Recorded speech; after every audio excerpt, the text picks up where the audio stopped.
മൈബിന്റെ സഹായത്തോടെ ഇൻവോയ്സും ഇവേ ബില്ലും സൃഷ്ടിക്കാനുള്ള നടപടികൾ. ഇൻവോയ്സുകളോ ഇവേ ബില്ലുകളോ സൃഷ്ടിക്കാൻ നിങ്ങൾ ഗവൺമെന്റിന്റെ ഇവേ ബിൽ പോർട്ടലിൽ ഒറ്റത്തവണ രജിസ്ട്രേഷൻ പൂർത്തിയാക്കേണ്ടതുണ്ട്. വഴികൾ ഇതാ. നിങ്ങളുടെ ഉപയോക്തൃനാമവും പാസ്വേഡും ഉപയോഗിച്ച് കാണിച്ചിരിക്കുന്ന ഓൾ സർക്കാർ പോർട്ടലിലേക്ക് ലോഗിൻ ചെയ്യുക.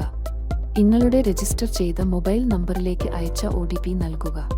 രജിസ്ട്രേഷൻ പ്രക്രിയ ആരംഭിക്കുന്നതിന് രജിസ്ട്രേഷൻ ഓപ്ഷനിൽ ക്ലിക്ക് ചെയ്ത് GSPക്കായി തിരഞ്ഞെടുക്കുക.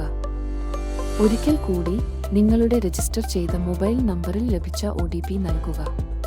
ആഡ് ന്യൂ ഓപ്ഷൻ തിരഞ്ഞെടുത്ത് GSP provider option add acquire info private limited തിരഞ്ഞെടുക്കുക. മുൻകൂട്ടി സൃഷ്ടിച്ച ഉപയോക്തൃനാമത്തിൽ അവസാനത്തെ 3 പ്രതീകങ്ങൾ ചേർത്ത് നിങ്ങളുടെ ഉപയോക്തൃനാമം സൃഷ്ടിക്കുക. അടുത്ത ഫീൽഡിൽ അത് സ്ഥിരീകരിക്കുക. നിങ്ങളുടെ പാസ്വേഡ് സൃഷ്ടിച്ച് അത് അടുത്ത ഫീൽഡിൽ സ്ഥിരീകരിക്കുക.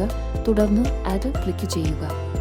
MyBM ആപ്പിൽ ഉപയോക്തൃനാമവും പാസ്വേഡും എങ്ങനെ കോൺഫിഗർ ചെയ്യാമെന്നും ഇൻവോയ്സ് ഇവേ ബിൽ ജനറേറ്റ് ചെയ്യാമെന്നും ഇപ്പോൾ നോക്കാം.